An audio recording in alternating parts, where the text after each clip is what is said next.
घाटी में ऑपरेशन त्रिनेत्र से पहले आतंकवादी हमारे सुरक्षा बलों पर हमला करते थे और उसके बाद इन्हीं जंगलों में घुस जाते थे, छिप जाते थे। पुंछ और राजौरी के 2 सीमावर्ती जिलों में अक्टूबर 2021 के बाद से 7 बड़ी आतंकवादी घटनाएं हो चुकी हैं। इनमें 22 जवानों सहित 29 लोगों की जान गई।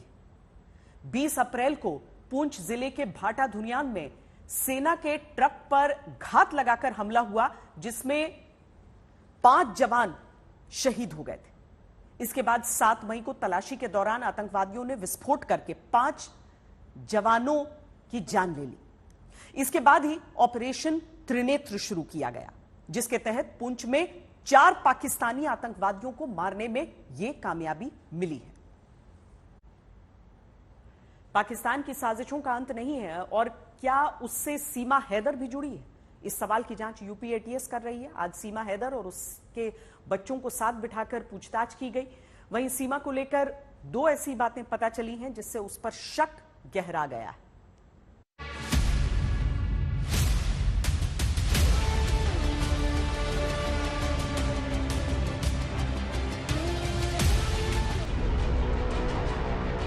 सीमा हैदर को लेकर पाकिस्तान में जितने मुंह उतनी बात। कराची में सीमा के पड़ोसियों की इन बातों में कितनी सच्चाई है, इस बारे में तो कुछ नहीं कहा जा सकता, लेकिन सीमा को लेकर जो जानकारी सामने आई है उससे सीमा की मुश्किलें जरूर बढ़ सकती हैं।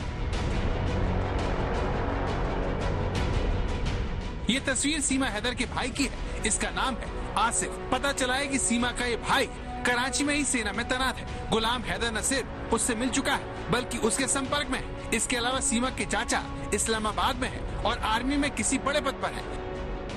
ये बात सीमा के पति ने आज तक से बातचीत में बताई। गुलाम हैदर जी, ये जो सीमा हैदर, इसके भाई का नाम आसिफ है ना? जी जी। तो आसिफ कहाँ है अभी, किसमें है, कहाँ काम करते हैं? इधर ड्यूटी है इसका, कोई रेंजर्स में आया है इधर कराची में। क्या पाकिस्तान रेंजर्स में है, फौजी हैं? जी जी। आपकी मुलाकात हो चुकी है आसिफ से? हाँ, मुलाकात घर पे था, उधर होता था। अब इधर जो आया हूँ मैं, सऊदी में मेहनत मजदूरी कर रहा हूँ। मुलाकात नहीं हुआ, बातचीत होती थी, मेरे घर पे आता था बच्चों के साथ मिलने के लिए। अच्छा, तो उन्होंने बताया था 4-10 दिन के बाद तो उन्होंने बताया था कि वो फौजी हैं पाकिस्तान आर्मी में। और वो चाचा गुलाम अकबर, वो भी वो सूबेदार हैं, वो बड़े ओहदे पे हैं। सीमा के पति की इन बातों में कितनी सच्चाई है, ये बड़ा सवाल है। हो सकता है कि ये सब वो सीमा से बदला लेने के लिए कर रहा हो, क्योंकि सीमा उसे छोड़कर चली गई। लेकिन सीमा से जुड़े इस दस्तावेज के जरिए दावा किया जा रहा है कि पाकिस्तान से भारत भागकर आई सीमा पहले भी घर से भाग चुकी है। दरअसल सीमा हैदर ने घर से भागकर गुलाम हैदर से शादी की थी। दावा है कि सीमा ने एफिडेविट दिया जिसमें उसने अपने माता पिता को लालची तक बताया था। सीमा ने कहा था कि मेरे माता पिता लालची हैं, इसीलिए वो आवारा किस्म के लड़के से मेरी शादी कर रहे हैं, इसीलिए मैंने अपना घर छोड़ दिया है और मैं गुलाम हैदर से शादी कर रही हूँ, ये मुझे खुश रखेगा। तो सीमा ने पहले अपने माता पिता का घर छोड़ा और फिर वो अपने पति को छोड़कर भारत चली आई। पाकिस्तान के सिंध में रहने वाली सीमा कराची से यूएई के शारजा गई, वहां से नेपाल आई और फिर भारत में अवैध रूप से दाखिल हो गई। नोएडा के सेक्टर 58 में एटीएस ऑफिस में सीमा और सचिन से घंटों पूछताछ हुई। एसएसपी एटीएस पूछताछ को लीड कर रहे हैं। सीमा हैदर से यूपी एटीएस के अधिकारियों ने सोमवार को भी 8 घंटे पूछताछ की थी। उसके बाद भी एटीएस को शक है कि सीमा उन्हें गुमराह कर रही है। जिस तरह से वो रटे रटाए जवाब दे रही है, उससे एटीएस का शक और गहरा हो गया है। शक है कि सीमा को कहीं कोई लगातार गाइड तो नहीं कर रहा।